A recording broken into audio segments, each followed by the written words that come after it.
Welcome to the Unfettered Speech Podcast. I'm Patrick Sullivan. Hi, I'm Luis Diaz-Perez. Hello, Louis. Good to see you. Your first podcast with us, and we've got a special guest today. Is writer, blogger, political commentator, visual artist, and social critic, James Howard Kunstler. Jim, thank you for joining us. It's really a pleasure to have you on. We've all been admirers of your work for decades now. And for viewers who aren't familiar with your work, I extracted a passage from a recent blog post of yours from the July 25 entry, which, by the way, can be found at kunstler.com and on your Substack site, which I won't repeat now, but people get the idea if I say Cluster F, Cluster F Nation, if I'm not mistaken. And it's easy to find along those lines. So from July 25, Jim wrote, Barack Obama apparently Darth Vaderized himself and was handed a lightsaber, Hillary Steele's dossier by John Brennan, Grand Duke of Planet Intel, and the rest should have been history, but instead festered in the U.S. body politic for more than 10 years like an inflamed tuberculoma and is now bursting out of the Beltway's peritoneal cavity in a spectacular spray of ordure, sticking to everyone and everything like 1,000 tails pinned on the everlasting Democratic donkey. You go on to write, the ultimate goal for those interested in continuing the project of this American Republic will be to see if it's possible to restore a workable consensus about a common culture and the common good on principles that are anything but baseless. Equal protection under the law, fair play, the rights of property, and respect for verifiable truth. Now, this is prose with panache and purpose. And I'd like to ask you to elaborate on the current state of national politics in the context of Russiagate, which is an emerging, major scandal which gets scant attention across the major media. So give us a chance, I think, to go into sort of the political rot in our society as well as the state of American media. And I'll just hand it to you to take it from there, Jim. Well, I'll try to run with that. I'd say the basic situation is that we're not able to construct a coherent consensus about what's happening to us. And because of that, we can't make any kind of a coherent plan for what we're going to do about it. Although I think that that's changing. I do think it's one of the virtues of the Trump administration that what they are doing is beginning to appear to be a coherent way of restoring a consensus about reality in this country. And the basic problem with Russiagate and all of its spin-offs and consequences is that it has been a long process of heaping absurdities into the collective consciousness of America and things that are untrue. And they have deliberately, and when I say they, the left side of the political transect has deliberately confounded the public so badly that we can't coherently look at the landscape of our politics and know what's real and what's not real. And I think it was kind of a deliberate program, but it doesn't help them any more than it helps us. I mean, because the net effect is that we all live in an incoherent culture. And so building back some sort of agreement about what's real and what's not real is the project of the Trump administration, I think, and of our society generally now. Well, it seems like Russiagate is such a great mirror into the state of the media, the state of politics. It's sort of the Baghdad Bob moment there, isn't it? When all this stuff is revealed and the media simply doesn't report. They don't know what can they say, given that they were implicit in this. And if you look at the memos that recently got released, the intelligence people are saying, we're going to feed this to the media and they're going to take. So it's all set up. And it wasn't the first time that obviously that the media and the intelligence had this relationship, or else they wouldn't have talked about it that way. So they're involved. They're red-handed. They can't come back and say, oh, wait, it's not WMD. I guess they got a pass on. They blamed it all on Judith Miller and moved on. Yeah. Right? Here, they're just going to ignore it the way that the Soviet Union used to, or the way that Baghdad Bob was, there's people driving behind him and he's saying nothing's happening here. Well, that's kind of where we are right now with this media. Well, let's remember the essence of Baghdad Bob was that he was retailing lies about everything, right? Yes. And that's exactly what the media has been doing. And of course, as far as I can tell, the media module of this big hairball of problems has been the most mystifying part of it, because it's hard to account for why so many people who are supposedly well informed and well educated opted for a campaign of untruth, and why they did it as a body, and why really so few of them have even been willing to repent or correct themselves. And we can only speculate about why that is. Probably one of the explanations is that one way or another, a lot of money was flowing from the intel community, so-called, perhaps through USAID. And now that's all been deconstructed. We don't know how these media operations like the New York Times and MSNBC are going to function without that revenue stream, if in fact that was, really where a lot of their money was coming from. Yeah. But it's hard to account for why and how people like, Maggie Haberman, the reporter for the New York Times, and Charlie Savage took this position and just stuck to it. And now they're in the unfortunate position of having to cover up the fact that they got Pulitzer Prizes for reporting untruth. And they're in a terrible bind. The only outcome that is really possible to imagine at this point is that their basic business is going to go out of business. That is, the New York Times as a newspaper, CNN as a cable news network. I don't know about the New York Times. CNN is certainly in a very bad situation with viewership. They have under 1 million people watching their headline news shows in the prime time now. New York Times is a different situation. I suppose whatever nefarious group is supporting them, and I don't. For example, the newspaper is supposedly owned by a Mexican billionaire named Carlos Slim, correct? But what? Nobody knows what his political position is. He's probably the most invisible mogul in the entire media cosmos. I mean, we know where Rupert Murdoch stands and what he believes, and we know what Jeff Bezos is up to and the moves he's making. Nobody knows where Carlos Slim stands, but we have reason to believe that the intel people are, in one way or another, have been running the New York Times. So Carlos Slim, if I remember, to the New York Times in the 90s, maybe in the 2000s. Yeah, he's owned it for quite a while now. When they were in financial trouble, yeah, Slim is somebody who got his fortune by monopolizing the telephone system in Mexico, and so he's been a monopolist for years. He's still getting monopoly rents, I think, out of that cell phone and landline business in Mexico. So he's politically connected to the Mexican regime, for whatever that's worth.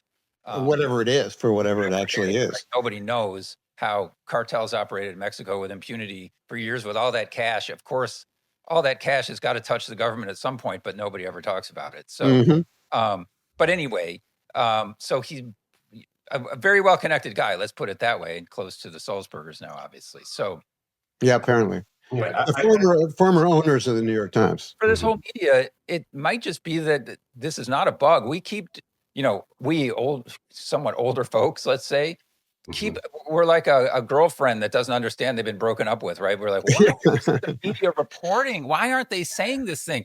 And the reason is because they're never going to. That's not their job. Their job was I don't know. I don't know if they're going to be able to keep it up forever. I mean, if we actually do get to a point where indictments start coming down and people are sitting in courtrooms, they're not going to be able to. That if they do ignore it at that point, that will truly be the end of their adventures in journalism. well, it seems the story they're going with is, these prosecutions, should there be prosecutions, are just vindictive political theater that, Trump is getting back at his enemies using the court. They seem to be unaware of the fact that there is an entire alternative universe of journalism now that is actually reporting, and that more people are paying attention to than the, legacy old time media. So that's the part that they seem to be ignoring. Yeah. More Brazen about it. I mean, when you look at somebody like Jake Tapper writing a book about the deficiencies of Joe Biden in office after spending, the previous 4 years talking about this is the sharpest Biden ever. I mean, it's just stunning, how they can get away with this. Yeah. And it's stunning that not with it in a shrinking universe, and people are walking away from that because it's so blatantly untrue, right? That nobody's buying it anymore. As you say, they can't marshal 1 million views for even their top programs, and many of them, I think, Jim, have less followers than you do. So, so that's what's happened. They're not going to recognize it because it's not a bug, it's a feature. This is all they do, and I think cable news gets a lot of their money just through subsidizing when you buy those 200 channels to watch football with, basically. yeah. It's stapled to that a CNN contract. Well, nobody's watching that. So, To make matters worse for them, Bobby Kennedy asserted last week that he is going to move forward with banning, in some way or another, pharmaceutical advertising from TV. And if he does that, that's really going to be the OD corral for cable news. yes. And then if they ever unbundle your subscriptions so that, many people don't even get those subscriptions anymore, but the people who do are paying for all the channels, whether they watch them or not. If they ever unbundle that, they're dead. There's nobody watching. Yeah. Well, the political economy of the media, I think, really came into bold relief during COVID, given the dependence that these outlets have on pharmaceutical advertising and how saturated they seem to have, how much they saturate the media. That really helped to explain the sort of disconnection from reality that you talked about earlier, that permeates the media, that defines it these days. Yeah. And we're still getting that over COVID. When I say we have, a broken cultural consensus, one of the things that is most broken is our understanding of what happened during the COVID episode. Right. And we're still deeply resisting and deeply unable to talk about what the reality of it was. Was the vaccine effective or not? Did it injure people or not? Has it disordered the medical establishment or what? I don't know about you. In the various circles that I am in, there's an awful lot of illness, and a lot of it seems to be vaccine related. But it's been very hard for us to have any kind of a discussion about that, and we need to put that behind us. I don't know what it's. I think Bobby Kennedy's in a tough position because so many people got vaccinated, and so many people are afraid of what the consequences may be for them, that he has to be very delicate in how he's going to approach the truth, whatever the truth is about the COVID-19 caper and the vaccine program that attended it. And politically, he's in a tough spot, of course, because Project Warp Speed, as it was called, was initiated under his current boss. So, I think his current boss is getting, that's Donald Trump, is under a lot of pressure to explain how he was suckered into that. Right. And, frankly, it's not that hard to see.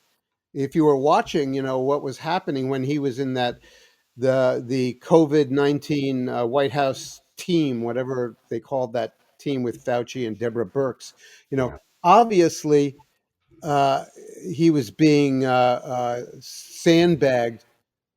Hold on, I was getting a message about this program.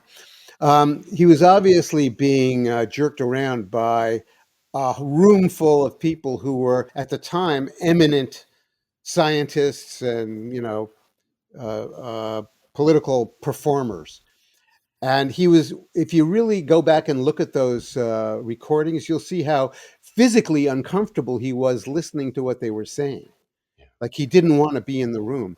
So he's in a position to either renounce his own behavior and how he was, pushed into this, or just change the script and say, well, it is now apparent to me that this thing was a big mistake. I'm sorry that I allowed it to happen, and we have to move forward. Well, one of the things I heard about when you in for con men, when they have a mark and they've got their mark working, if the con gets discovered, the last person who wants to admit that it's a con is the mark. So Sure. there's always, because once you're in this, and then the con man can say, "Well, hold on, I know this is the way it looks, but there's this other thing, and that's why this thing happened, and let's keep going here, keep feeding me money." So What I hear though is that there are a lot of people around him who are urging him to take some kind of a stand on this that will clarify the situation. yeah, I don't know about Trump. I was thinking about for the rest of us is that nobody wants to admit that they were. Oh, that, yes, yes. And so, that's going to be a hard pill for many people to swallow, that, hey, this was not what we thought it was. And the way they framed it as you're being virtuous by helping the world by, staying inside for 2 years or taking this experimental vaccine, whatever it is, it's going to be hard for people to say, yeah, I've heard a few people do it, including, a few people do it, but it's a hard thing to say, right? For Well, anybody. especially when the stakes are that you've destroyed your immune system, Yes. and you may have subclinical myocarditis. You know, Yes. Yeah, everybody was blinded by science, including Donald Trump. It would appear, and uncomfortably so. yeah, and imagine how easy it is to be blinded by science. Hmm. When you're in that milieu, you're in one of the most important invisible rooms in America, and you're surrounded by people who are giving you supposedly the scientific facts, and it's not true. That's a Right. terrible position to be in. So, Election to run. It was right You know, again. our sources of information didn't help at all either, because during this time they were canonizing Fauci, and mhm, that was a very difficult stream for Trump or anyone else to swim against. you But this bet. enormous reckoning. I mean, on all the grounds we've talked about. Politically, I think intellectually when it comes to science, and just socially and individually for people to have to come to terms with the decisions they've made and the potential damage that they've done to their physical selves. Yeah, That moral frame, that it was probably a USAID template, but that idea that if you take this position, you're a moral person. I'm sure you've seen this, but in my town, they were selling Fauci votive candles, right? So it was Yeah, really like this exactly. merger, yeah. but this guy's political position and literal religion. But same for the Ukraine war. That if you support the Ukraine war, you're a moral person, and if you don't support the Ukraine war, you're an immoral person. That frame is a really attractive one to Yeah. push an issue through. But what is also becoming quite apparent is the interconnectedness of all of these things vis-a-vis Russiagate. Russiagate was kind of the initial part of the program, but it ended up, compounding and compounding and compounding, largely because the whole Russiagate thing initially was a lie in itself, and everything that followed was some sort of a cover up, one way or another. Y- you can tell yourself the story, which I think is probably true, that the COVID operation was a way of trying to cover up the whole Russiagate scandal and everything that spun off of that. and getting rid of Trump by changing the terms of the 2020 election so that you could have a massive mail-in voting campaign that would allow you to harvest votes that were not really there. It's pretty obvious that something like that happened, and it's become literally against the law, or at least tacitly against the law, to state that. I mean, that's why there's all of this people militating against any discussion of the 2020 election. I mean, it's idiotic when you consider our history and how the United States actually operates, that we're not allowed to question something, especially something that happened right in front of your face on television at Well, two you're right. o'clock in the morning. Russiagate, because Absolutely. after Russiagate became sort of accepted in Washington, the next thing they did, right, and on ironically January 6th, I think of that year, would have been 2017, they nationalized. They decided that election infrastructure is critical infrastructure and is therefore under the rubric of protecting from terrorism. Right. And then from that, all of this came, right? So Yeah, the reason you can't question the 2020 election is because of that ruling. that's true, and it's little known. I think that fact has been kind of distributed widely in the past week, about that, how one little change of rules in the federal bureaucracy thunders through the system, and Well, so also the creation of CISA, and which led to internet censorship of all kinds, yeah, that was in the Department of Homeland Security, I think. really came from Russiagate. Yeah, Yeah. But and go ahead, Jim. go on. Well, I was just going to bring up something that that's come up in some of your work, which is the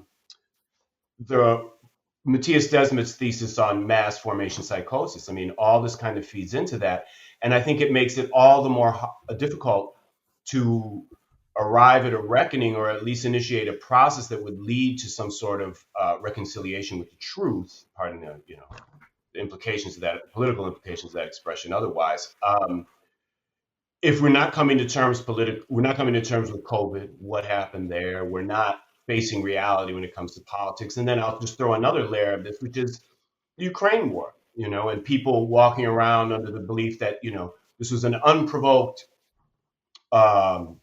invasion by Russia, when, facts would seem to suggest otherwise. And, so it seems like people are operating in one political confectionery world, and facts on the ground are entirely different. And there doesn't seem to be any movement towards coming to terms with these facts. One of the key components of Matthias Desmet's mass formation theory was that the public would be forced to swallow one absurdity after another. Hmm. And that in the process of swallowing these absurdities, they would become invested in absurdity per se. And that's what I observe in the left. Once you have people on the left invested in the idea that men can become women, or invested in the idea that an election that is being stolen right in front of your face on television is a perfectly clean election. They end up irrationally defending it. It's the hill that they die on. So how do you explain a psychotic reaction? For me, you can probably only explain it in historical terms, that periodically in history, societies go nuts. They become deeply disordered psychologically in the collective, whether it's a medieval witch frenzy or, Nazism or some, other manifestation of disordered minds in modernity. These things happen, and it's hard to say how you pass through them. I don't know if anyone's examined exactly how the Soviet Union went out of existence so easily. You know, it's one of the most peculiar things in history that the Soviet Union just collapsed with in a virtually bloodless revolution. Right. You know, it just kind of. Isn't the term for that a preference cascade?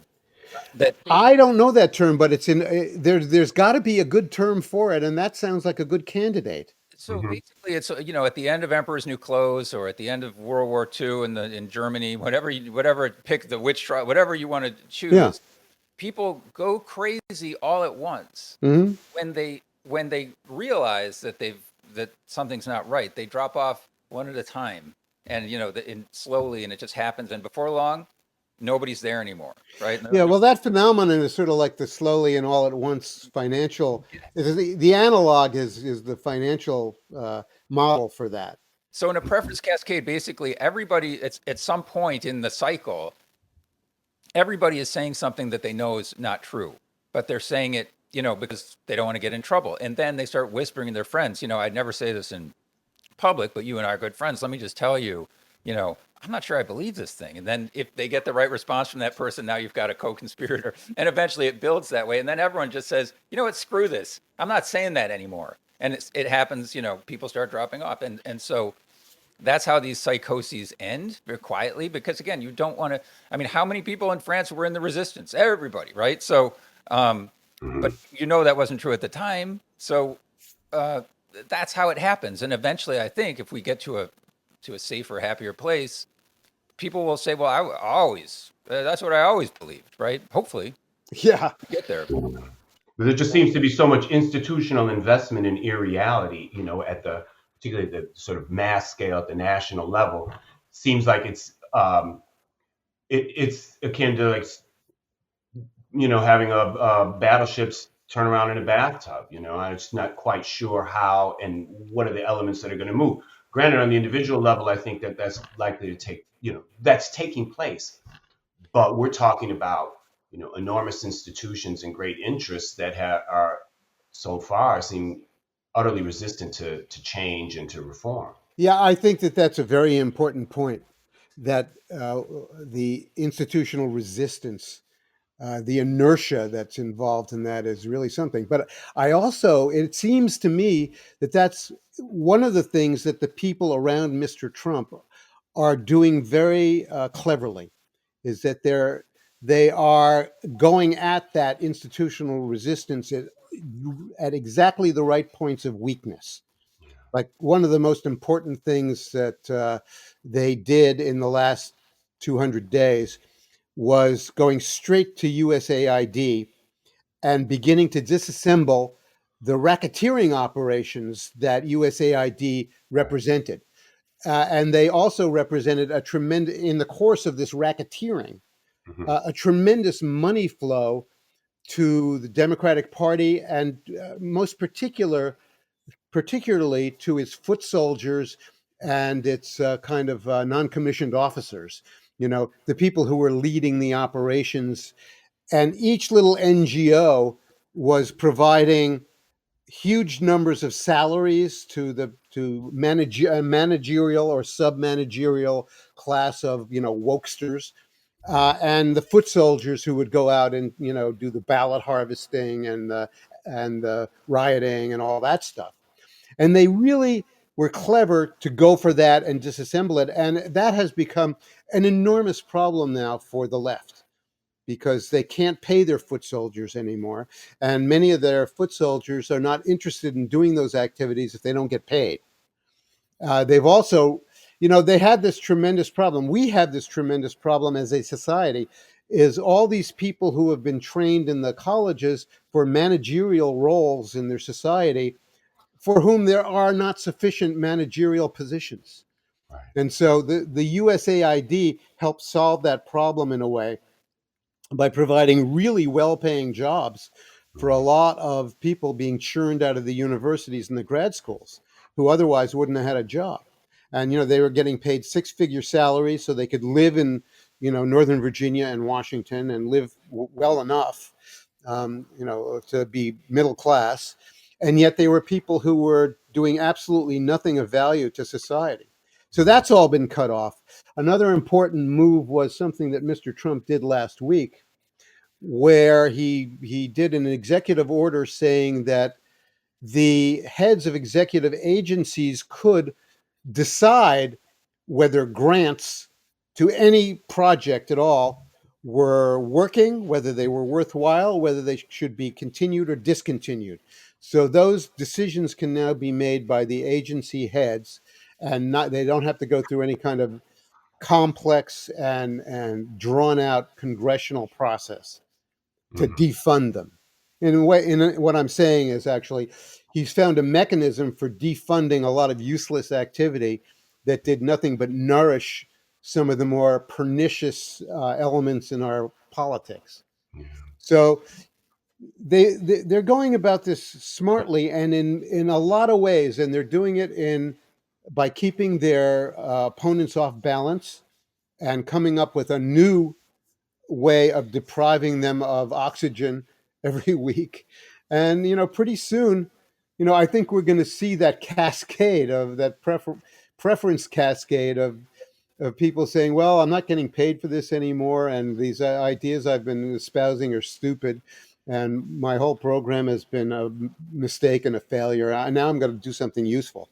You know, And by the way, I'm going to stop agitating for woke politics. Well, well, I maybe don't want to do violence to go this ahead, Scott. theory. I'm just becoming familiar with it now. But Peter Turchin is a Russian American academic. Are you familiar with him, Jim? Yeah, I am. So he talks, as I can gather, he talks about the overproduction of elites and the generation of counter elites. You might see represented in figures like J.D. Vance or even Elon Musk, and I guess even Trump he'd throw into the mix.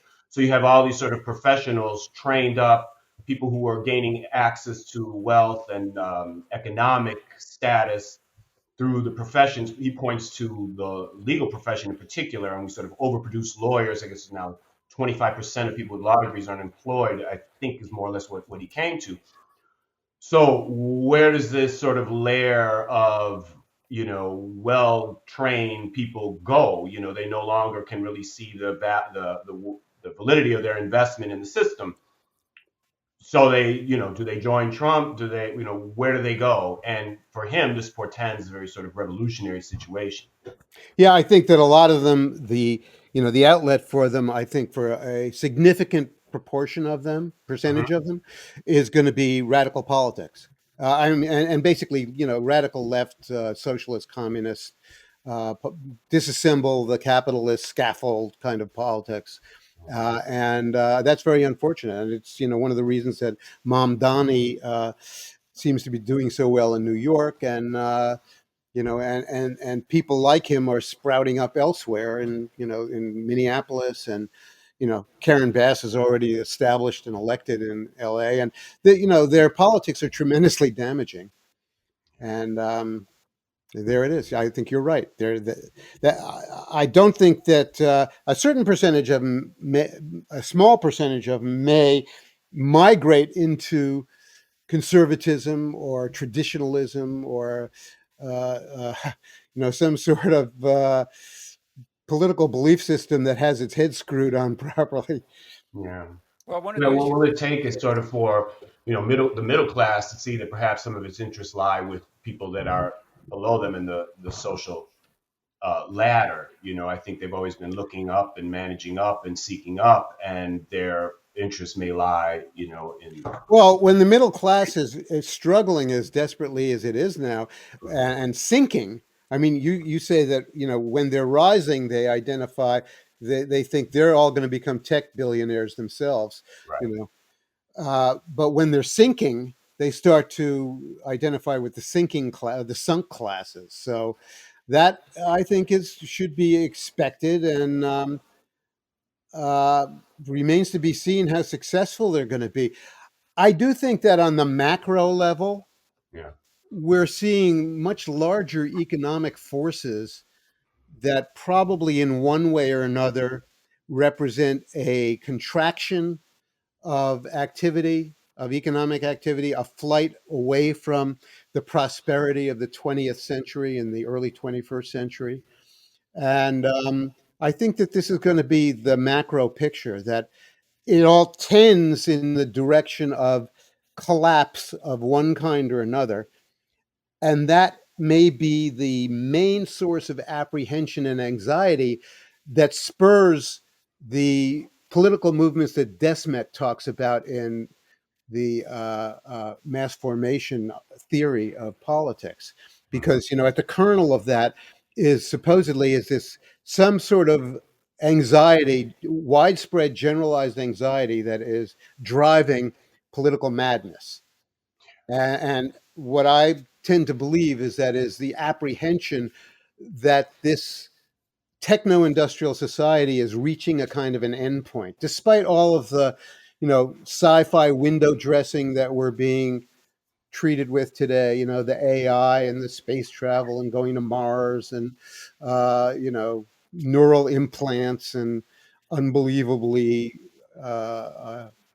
fantastic scientific progress and living forever and all that stuff. I think most of that stuff ain't going to happen. And it's much more likely that we're heading into some sort of a neo-medieval kind of situation where we're going to lose a lot of things, including a lot of wealth, a lot of capital that was supposedly, represented real accumulated wealth, a lot of knowledge about stuff, how to do stuff, Yeah. a lot of complexity of the systems that we depend on. And I think that that's the direction that we're headed in, and that people are afraid of it. I mean, we can see it happening in real time in places like medicine. We were talking earlier about how my girlfriend had an accident a couple of weeks ago, and she's been, shall we say, medically involved for the last 2 weeks with the establishment.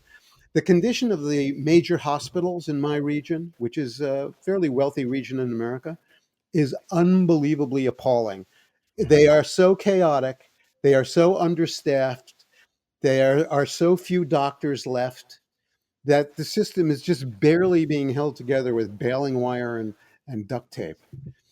And, you can see the same thing in education. You can see the same thing in any kind of, state agency in the state of New York. If you have to accomplish any kind of a task or do any kind of business with a state agency, forget about it. It'll never get done. So I think that kind of unwinding of the complexity of modern life in every sense, systems sense, is underway visibly to a lot of us and subconsciously to a lot of people who maybe can't think about it directly. Well, those I mean, Yeah, I think you're right. I mean, I look at it as sort of the technophilia in American society, that it really is a dead end in the ways that you've described, in the way that it sort of distorts the functioning of institutions, but also it's kind of a dead end for the human personality. If you become reliant on pressing buttons to do things instead of learning how to physically manipulate the world and move yourself around in it, there's not very far to go, and it leads to very unhealthy outcomes. I would also layer onto what you said, our transportation systems. I had I had a very challenging experience flying back from the East Coast earlier this week, where flights were delayed, canceled. There was just no information, and the airport that I was in was in sort of a dismal state. It was kind of like how a 1970s bus station to me in many respects. was it LaGuardia or JFK? I was in Logan. Oh, Logan. Yeah, and I was there for 14 hours, and it was a stunningly frustrating experience. But I don't think it's that unusual. In the meantime, to me, it points to the fact that we sort of have, in many ways, a pre-modern transportation system in our country, where, as you point out, sort of we've reached the end of the era of happy motoring. Meanwhile, societies around the world are adopting high-speed rail, and they're able to travel 200 miles an hour downtown to downtown with no muss, no fuss, in a sort of environmentally cleaner way. Again, but Americans don't come to terms with the fact that they think we remain exceptional. But it's this techno narcissism, this technophilia that has very pernicious effects at the institutional level, and I think at the level of the human personality. Well, we want to get, Jim, we want to talk to you about architecture and that sort of thing, which I think where you're going, Louis. But just getting back to your point about the people who turn to socialism, a lot of these young people, they might have $800 a month of student debt, not unusual for a degree that's useless, right? Hmm. And so that fear, I think the parents of those kids felt that fear 20 years ago. They knew something was up and they had to get the best education possible so they could compete, and it's not working out. And on the flip side of that, they might have debt. You can buy a $20 purchase and finance it now. And all of those finance purchases and that student loan is someone's asset. Appreciated home values is someone's asset, right? And the loan on that house is someone's asset. If all of that goes away, which it has to, because these people cannot live with an $800 student debt that's undischargeable, that where when they're not paying it, the interest becomes principal. It's compounding interest and principal. It's not sustainable. But in order for it to unsustain, someone's got to lose an asset. And so Right. it's going Well, to and the bottom line of that gets to the kind of seesaw argument about deflation and inflation, because as we know, when you have a lot of debts that aren't paid, money disappears. That's how it works in our system. It may be hard for people to really understand exactly what the mechanism of that is, but because our money is based on debt. money is dead. That's what Yeah, money is. because money is debt. When the Right. debt is not, when the promises are broken and the debt's not paid, then a certain amount of the existing money supply is gone, and that results in deflation, which means money disappears. Yes. At the same time, we are trying to counter that trend with, the Federal Reserve creating money, and that is an inflationary tendency, meaning there's more money around competing for fewer goods, so Mhm. the prices of things go up. And how is this thing gonna shake out? Well, you have to keep your eyes on both ends of the seesaw, because if enough people stop, and also one of the problems with unpayable debt is that the non-payment of one debt tends to affect the ability to pay another debt, because Which so is much money is disappearing, that the money is disappearing from people's bank accounts, really. And incrementally, you get a mass of people who can't pay back their debts, and then you end up in a banking crisis and a deflationary depression. right. So we don't know exactly how that's going to play out, but those are the two forces that are tugging at us right now, and we've somehow managed to walk this tightrope between these two. It's like the tightrope between the twin towers that French guy walked, in the 1970s, Philippe Petit. And but anyway, that's the financial part of it. I also think that you mentioned the fear that these people are living in. I think there's a lot of rage that attends that fear, and that rage is what's going to pull them into some kind of a socialist, communist, Gramscian campaign to tear down the armature of capitalist system that has done so much damage to their prospects. Well, one of the things about FDR, he was a very astute politician, and he could see that if they didn't do something to fix things, people were going to turn to socialism and communism. And he was Yeah. able to say, "Look, I'm pushing through these reforms because you guys aren't going to have anything. If I don't get some reform out of this, you guys are dead, right?" So, and the elites of the time cooperated with him, or at least grudgingly cooperated with him. But to your point, Jim, I think about the young people perhaps turning to socialism and maybe conservatism. There's got to be a solution for them that works. If there's not a Hmm. solution that works on the right, then it doesn't work, right? I mean, they're not going to join something where it's like, yes, I'm for these bankers who are going to continue to exploit health insurance companies that don't provide health insurance, et cetera. Something's got to give. Yeah, I think that there happens to be a third and more likely way that this can go, uh, but it would be very difficult transition, and that is that we find ourselves in a new situation of relocalization and downscaling of a lot of the activities that we do. And I'll just give you one example. Things change, and one of the things that's bound to change is the way that products are distributed and sold. And the way that's been done for the last 40 years is national chain retail. And that is now in the process of collapsing. There was a news item last week that we have an unprecedented number of chain stores closing across America now. I think that this trend is going to continue, and that the business model for the giant national chain is dying. And let's realize that in history things come and go, and the Walmart model and the Best Buy model of doing business may be over. Well, that might mean that we are entering a new era when business can be done locally, and you can rebuild social networks of manufacture, distribution. It might not be as complex uh, and operate as high a level as it did before, but there are going to be opportunities for people to start businesses locally, making things, moving things, selling things at different levels of wholesale and retail.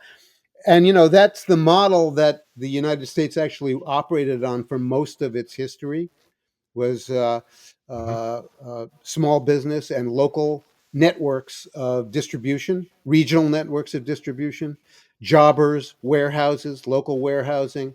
Um, Now, I happen to live in a traditional American small town that used to be a factory village with like 6 or 7 factories. They were small paper mills. Um, they were locally owned. Uh, they employed a lot of people at different levels. Most of them laborers of one kind or another, maybe skilled factory workers, some of them managerial. But not only did you have a very complex local network of people who depended on each other, but they were people who knew each other and played social roles in their communities. Which is not true of the people who work for Walmart or Best Buy or any great thing. So I think what we overlook, and something that's probably coming, is that there will be tremendous opportunities for young people to start businesses, but they're totally unprepared for that. They have all been prepared for managerial roles in large business bureaucracies, and those business bureaucracies are probably going to dissolve and go away. So that's one way to avoid falling into socialism, communism on the one hand, or some kind of autocratic capitalism on the despotic capitalism on the other end. Well, it seems though that that despotic capitalism remains on the ascendant. I mean, I think that what's pushing against that. However, I welcome that future that you described. I'm not sure it's on the ascent. What makes you Well, think it is? I mean, my observation would be just that as local commerce continues to struggle, Amazon and these giant centralized operations fill the vacuum. Or But remember something, Mhm, at the end of every evolutionary climax, mhm.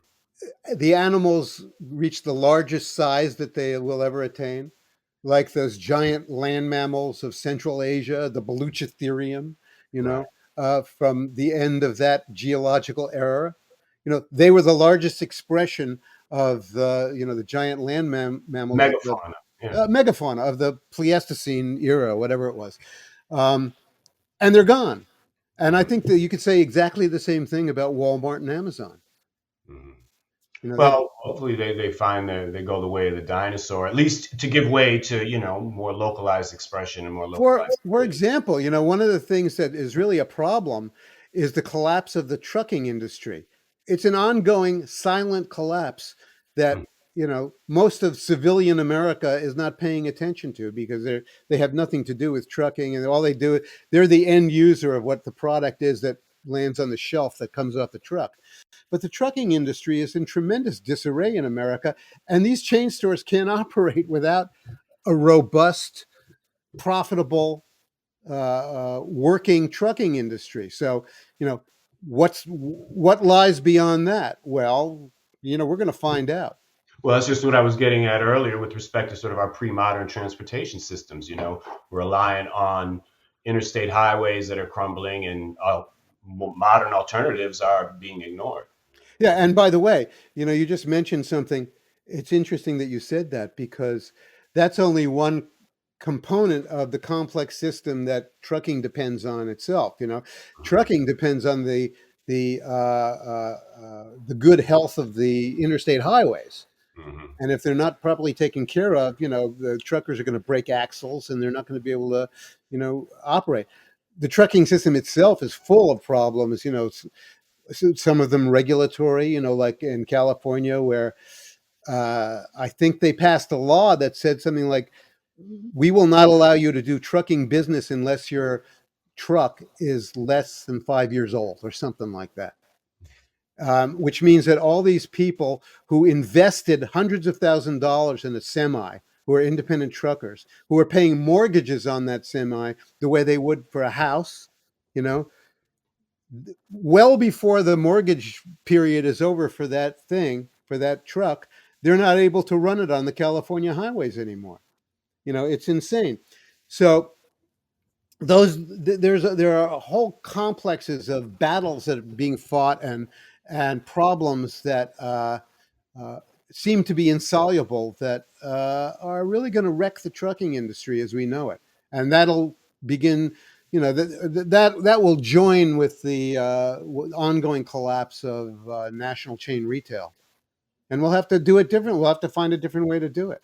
Yeah, and it's going to be a lot harder than to get my California lettuce and all that out here in Chicago, right? Yeah, yeah. So, Jim, maybe last question for you. You've written several books that are taught in um, colleges, universities about urban planning. How do you see all the things you talked about, whether it's configuration of the economy towards a more local economy? How do you see that the built environment? Either It's a very big question and an interesting question, especially now, because as I see it, one of the, I voted for Mr. Trump, frankly. I could not bring myself to vote for Joe Biden or Kamala Harris, just because of the danger and chaos they represented. But one of the problems with the MAGA movement is that suburbia is their favorite and chosen milieu, Mm-hmm. their favorite and chosen arrangement of life on the landscape. And suburbia, which I've been writing about for 30 odd years, is a terrible, terrible problem for our country. It is an economic disaster. It's a social disaster. It's a disaster for children growing up. It's a spiritual disaster because our milieu of everyday life is so hideous and ugly and so punishing to our neurology.